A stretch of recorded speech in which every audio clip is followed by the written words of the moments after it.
All right, so how are your relationships these days? How are your relationships right now, particularly as we continue through the pandemic when we can't see each other? And we have a somewhat contentious political season happening right now. Would you agree? Yeah, there's some family feuding going on, I hear out there. Yeah. And did you know the holidays are now upon us? And that's always ripe for relationship challenges, isn't it? Yeah. Right, right. Let's just hopscotch over this one.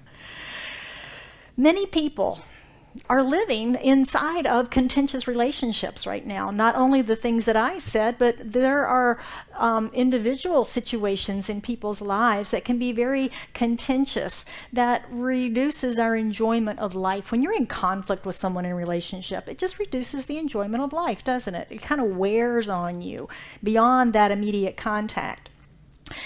And this could be in your personal life. It could be in your workplace. If you've ever had a coworker that was challenging, or a supervisor, or an employee, that can be stressful. And society at large. There's a lot of that out there right now too, right? A lot of that struggle. But it doesn't have to be that way. According to our author of our book of the month, Shanti Feldham, this is the book. We have a couple of copies here and many more coming in, so be patient with that. But her book is The Kindness Challenge, and it walks us through processes, practices, stories about kindness and how we can transform and heal these relationships through kindness, through this kindness challenge that she has. I'm really excited about this book. I had actually selected another book and was well down the road to doing that one when this one just popped up. And it was so perfect for where we are right now, I think, and for the month of November, Thanksgiving, right? We normally talk about being grateful during the holidays, and that's still very true, but think of kindness and gratitude all being together. So that's what we're looking at. It's a simple process. Anybody can commit to it. It's 3 little steps. We're going to go through those today. But it's going to benefit not only us individually in our relationships and our community, in the global society, because of the ripple effect, right? We know that as we change and our relationships change, then those relationships and so forth and so on. So we're part of that pebble in the pond that creates the ripples through society. Our vision here at Scottsdale Center for Spiritual Living, of course, is a world that works for everyone. And developing a kindness practice, becoming kinder, is a step on that path of becoming the change that we want to see in that world that works for all. So my talk for this whole month is living as compassionate conduits.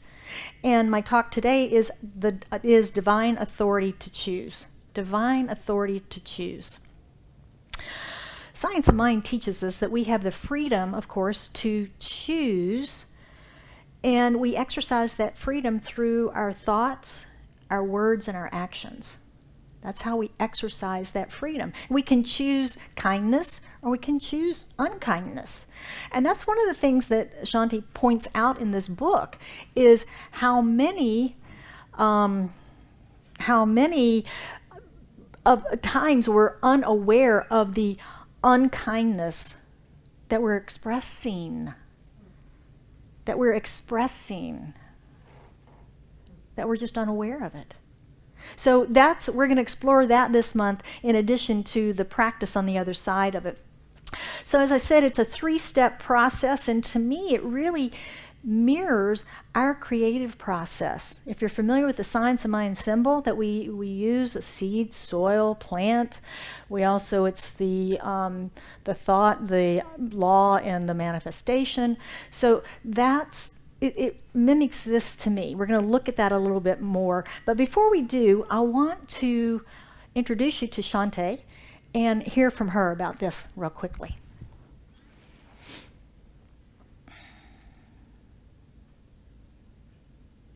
quiet. She is. She's shy.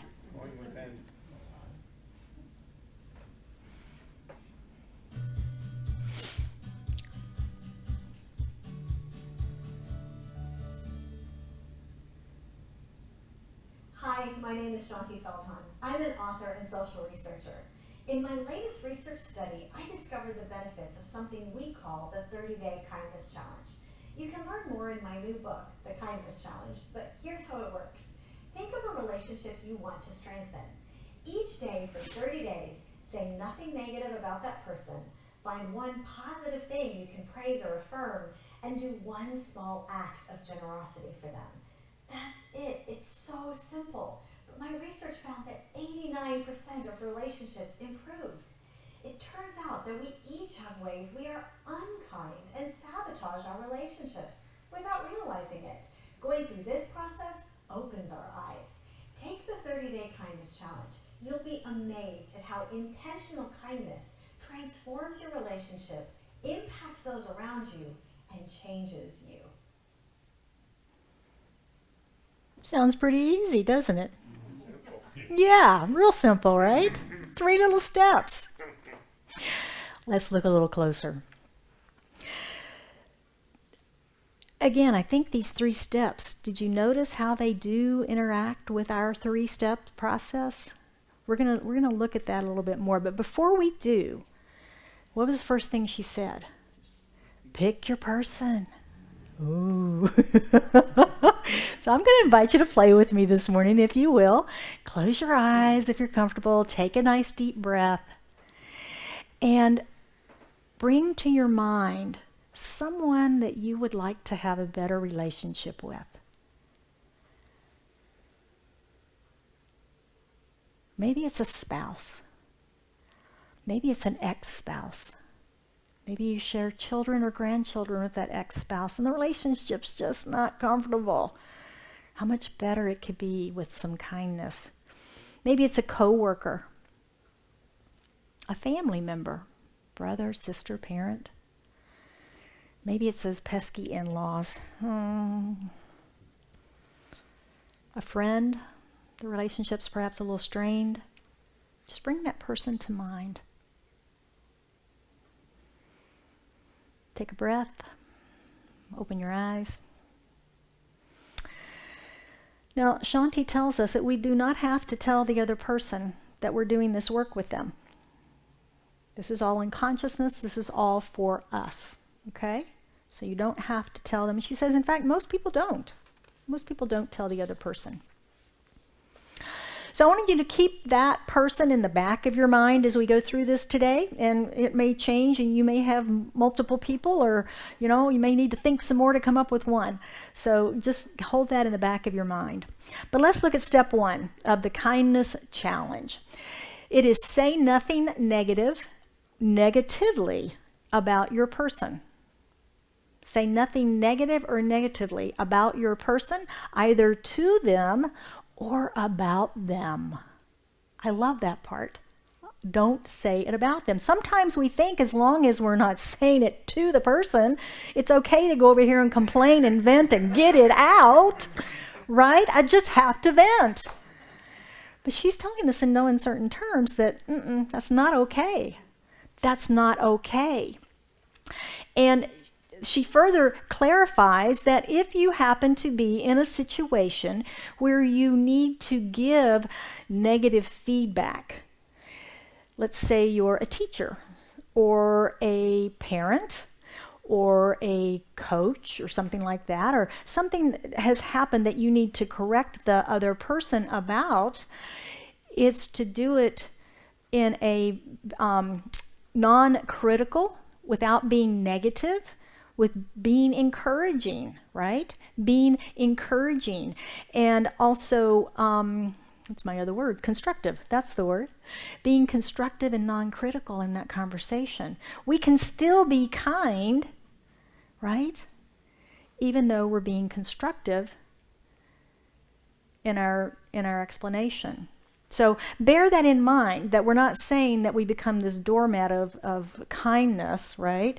We are being constructive in that. We're being more present. We're being more present. And I want to add a science of mind twist to it, because that's what I have to do. And that is that we maybe drop all negative thoughts about the person too. Right? Yeah. So just make it the full package. So that's step one, letting go of the negativity. Letting go of the negativity. We know in the science of mind that we have this freedom to choose our thoughts, and we know what we think about comes about. We know what we focus on expands in our life. So does it really make any sense to hold any negative thoughts about another person? I mean, it really doesn't, does it? Doesn't make any sense. Ernest Holmes, of course, is the founder of Centers for Spiritual Living. He's also the author of The Science of Mind, and he wrote a little book called Creative Living. In it, he says, if we want to be free from suffering, we have to stop inflicting it. If we want to love, we have to love, no matter what. If we no longer want to be condemned, we must no longer condemn somebody else.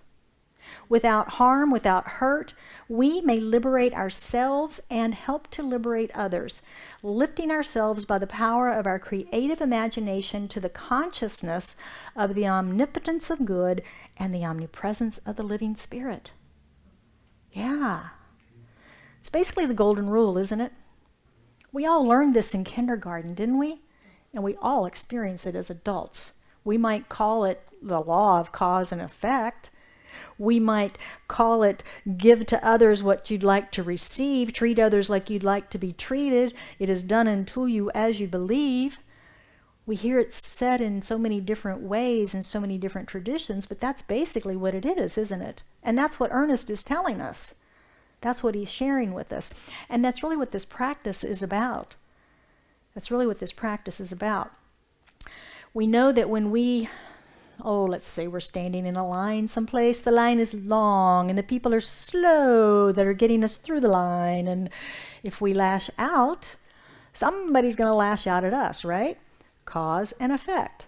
Well, this month we're lashing out with kindness. We're lashing out with kindness, and that we're looking to then experience reflected back to us, knowing that's how the law works. We will see reflected back to us that kindness. And again, that's the way this all works. Now, Shanti's second step in the challenge is every day find one positive thing that you can, here's the key, sincerely praise or affirm about your person. Tell them and tell someone else.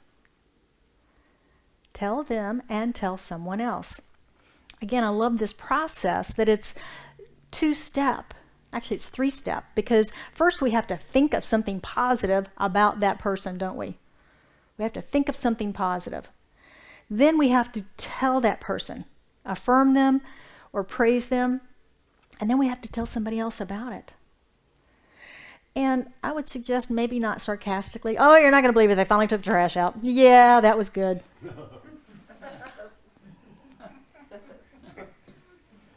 Yeah. So not with the sarcasm, but with genuine sincerity. That's the way the transformation process will work. So we find it, we tell them, we tell the other person. There's an example that she shares in the book about this process. And I chuckled when I read it, because she says, if I am irritated and I tell that person I'm irritated with them, and then I go tell somebody else that I'm irritated with them, do I feel better at the end of the day? Probably not. Nobody in that group does, do they? If you've ever had somebody come to you and tell you how irritated they are with so-and-so, you feel like you need a shower after, right? It's like, ugh, I don't even have a dog in that fight. I don't need that stuff. Yeah. So the other side of it is, imagine if you praise that person and tell someone about what they did for that praise, how good you're going to feel, how good they're going to feel, how good everybody's going to feel. So everyone is uplifted through this process. This all seems rather logical, yes? Okay. So the first step's about being positive and turning around our negative thoughts that we may have about this person. Years ago, I knew a good Southern woman. There's some Southern friends in the room, and I knew a good Southern woman. And she would, every time that she would invite girlfriends to lunch, she'd go, "Let's go rip some flesh." It was her way of saying, let's go gossip, right? And I remember just seeing this literal visualization of this, knowing the power of our words. It was like, whoa, that's just not my idea. So she's not in my life anymore, but I think about that as I think about saying positive things about people, right? Yeah. So the first step is about that, and the challenge is to stop the negative thoughts. If this is someone in your life that you've had challenges with, that you want a better relationship with, you may have some habits, right? We may have some habits that when we think of the mother-in-law, the ex, the coworker, or whatever it is, we have an instant reaction, don't we? Because they did thus and so. So we have all of this stuff wound up about the doingness. But there was probably a point somewhere where you liked that person, right? If you married them, you probably liked them a little bit in the beginning. If you had kids with them, you probably, I'm going to suggest, maybe liked them at one point, a little bit, right? If you hired them, you thought they were valuable to bring on board as an employee. So we have to go back and let go of the stuff, let go of the habits, and try to get back to some of the basic ideas of what can I find that's positive about this human being? What can I find that's positive about this human being?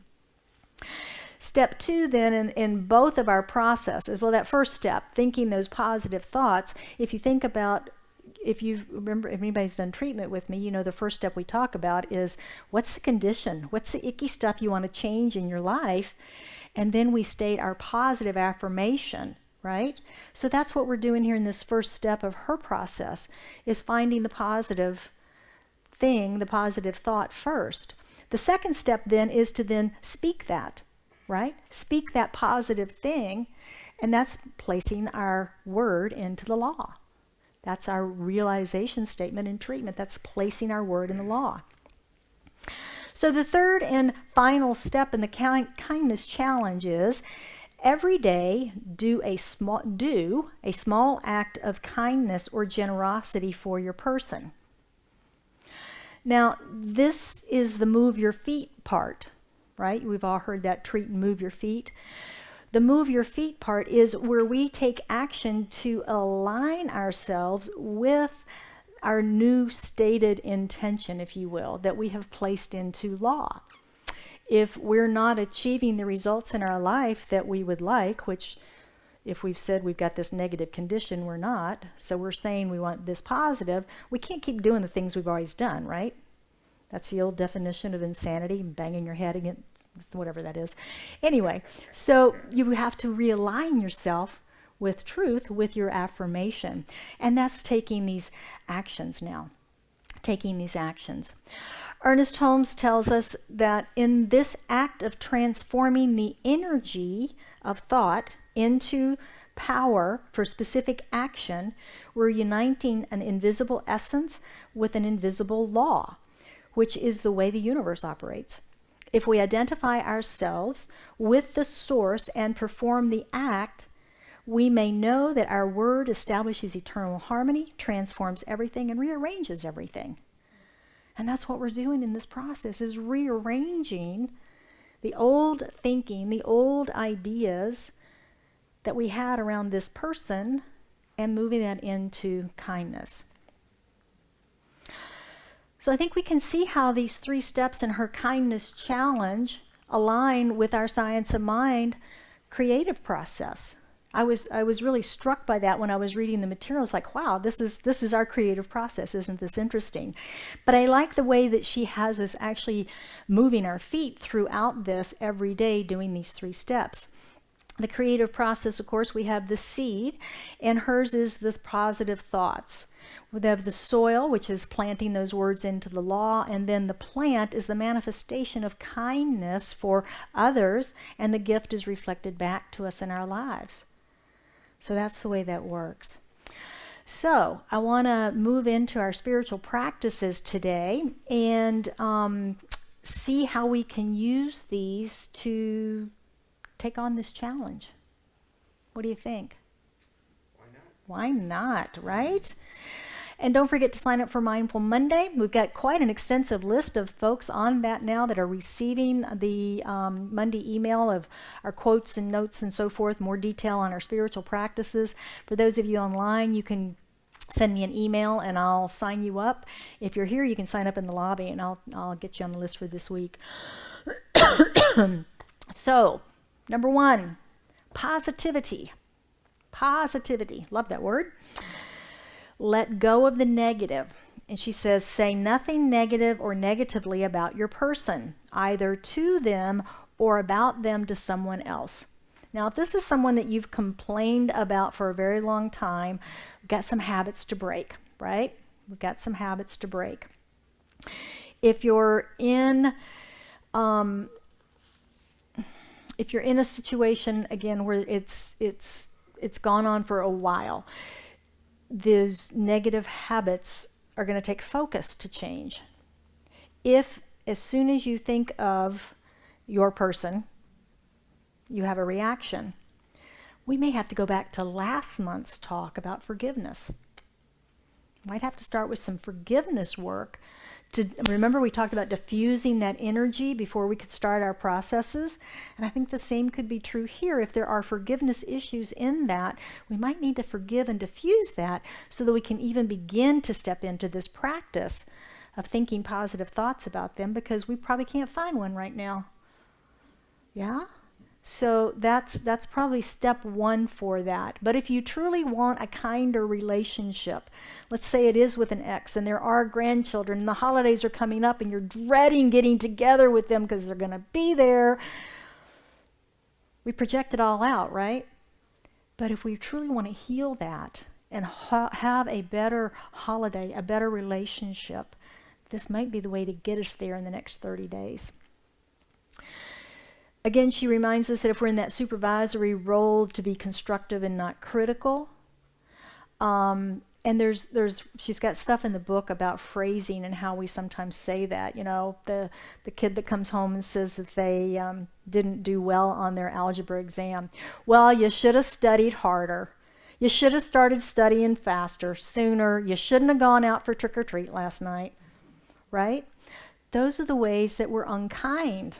They already feel bad, and we're just making them feel worse, rather than encouraging them in some positive way.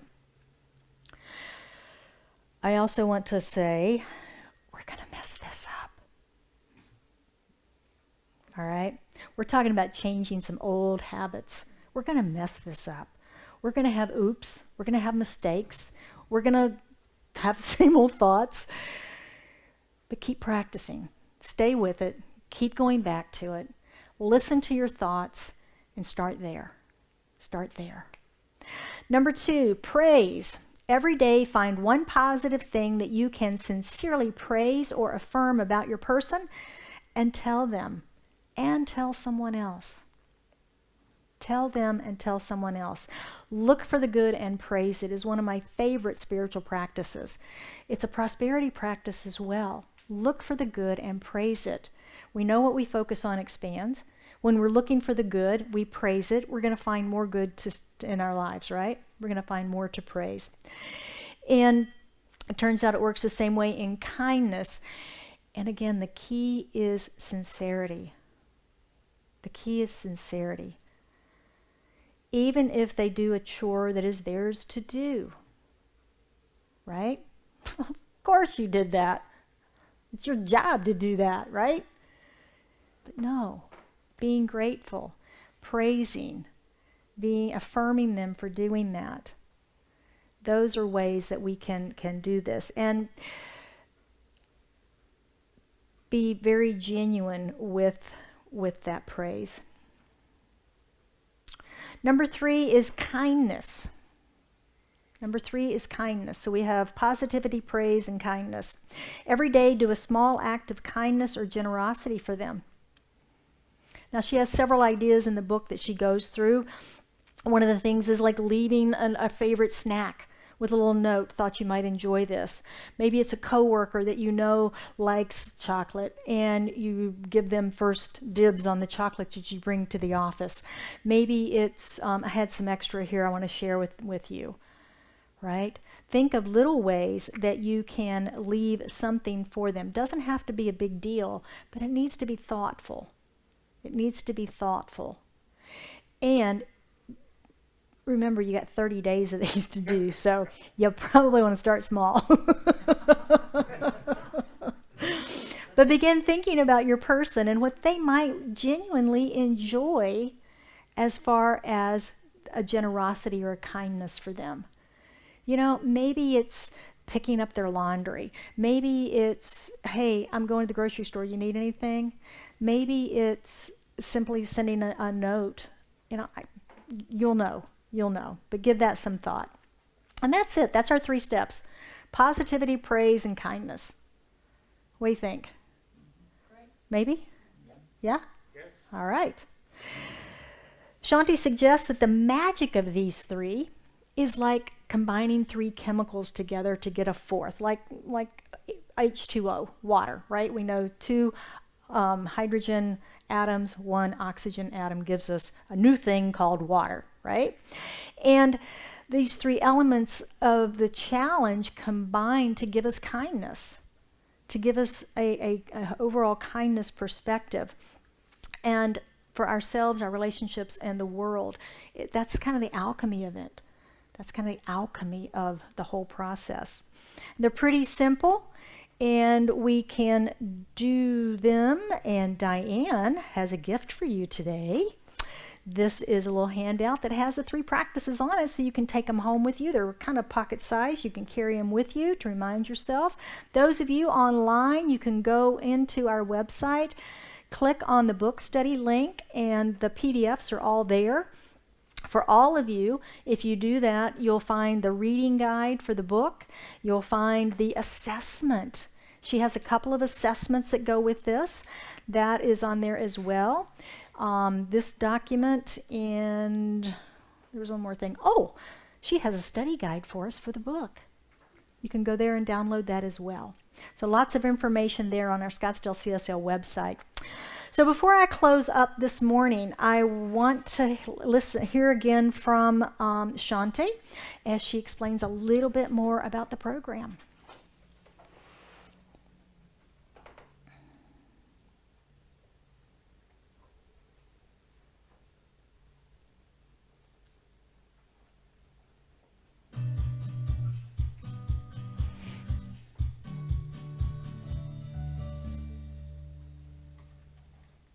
Hi everyone, my name is Shanti Feldman, and I am so glad you are doing the 30-Day Kindness Challenge. Whether you are trying to improve a challenging relationship or make a good one even more enjoyable, you will soon see that the most powerful thing you could do is build up a competence at kindness. And by doing so, you will be taking a very important step that will change not only the relationship, but will change you and be part of changing our culture. I think we can agree that this is a moment when kindness has never been more needed.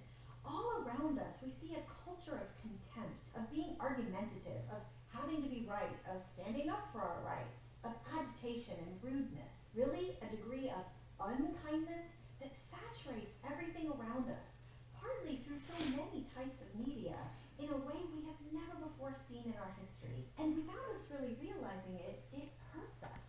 It makes us more agitated, more argumentative ourselves. I was speaking at a women's retreat for a few hundred women not long ago, and the theme of the weekend was balance. How do we have balance in our lives with all the demands we face today? The retreat organizer arranged on the wall a massive 30-foot long, head-high sheet of blank butcher block paper and several buckets of crayons and markers. She asked the women to write down what makes them feel unbalanced and stressed. Since I'm a researcher, and since I was actually writing my book, The Kindness Challenge, at the time, I was quite fascinated by this, and I privately began tallying up the results. The largest single answer was meanness, unkindness, being rude instead of gracious. That's what makes us stressed. All of us feel the need for kindness. We want to be people of kindness. But as you will see in the days ahead, all too often, we are unkind ourselves until we do an effort such as the 30-day kindness challenge. But once we do, we will see very quickly some of those things we most need to work on and the great difference it makes when we do. So let's review what the 30-day kindness challenge is. You pick a person to do this for, and then for 30 days, first, say nothing negative about that person, either to them or about them to somebody else. Nothing negative. Second, each day for 30 days, find one thing positive that you can sincerely praise or affirm about that person and tell them and tell somebody else. And third, every day, do one small act of kindness or generosity for that person. That's it. So simple. So, are you ready to get started? I can't wait for you to see the impact this will have on you and those around you. All right. She makes it sound so simple. Easy. I had a thought that popped in my head as I was listening to her again. If you've ever done the no complaining thing, where you don't complain for 30 days, but if you do, you start over. Or just take the one thing, right? The first step and do that for 30 days until you get it done. Then do step 2 and then add step 3. So lots of different ways to do the practice, but we're going to do it the way she suggests. 3 steps per day for the next 30 days together. And we're beginning today. What I would invite you to do is to, when you get home, go on our website and look for the link. It's on there, right? The link to sign up for her emails. She will send you a reminder every day from her website about the kindness challenge, and it's tips and pointers and so forth there. You can also get the study guide for the book. If you are planning to be in book study, I've only got 1 or 2 books here today. The rest of them are coming today, so we should have those available for us. I know some of you have ordered them on your own. She, in her reading guide, is different from our reading guide. I just discovered that. So I think I'll update our reading guide to match hers. So those of you that are joining us for book study, we'll get that updated. But I hope you'll join us. I hope you'll join us and commit to this practice. I think it will be a lot of fun for us in community. All of my talks this month are going to be about kindness. So let's close up with our friend Ernest, who reminds us, if we learn to think of the divine flow as flowing through our every action, we will soon discover that the things we give our attention to are quickened with a new energy, for we are breathing the very essence of life into them. So I'm inviting you to join me as we breathe life into kindness and become the change that we wish to see in the world. So it is. So would you join me for an affirmative prayer this morning? So as we go within, we recognize the power and the presence that is God. It is infinite kindness and harmony and balance and order. If it were not, our universe could not exist. If you think of the complexity of its design, and the same is true of us and the complexity of our design, we are of that infinite power and presence. We are of that harmony and joy and order. We are of the source. We are of spirit. Expressing as it in form right here, right now, in this time-space reality. And so knowing that, I speak my word for and about each of us.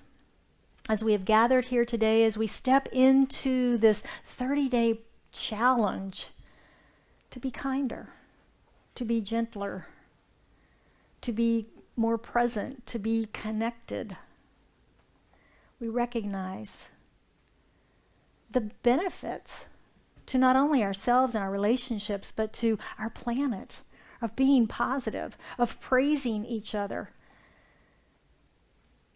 and of being generous.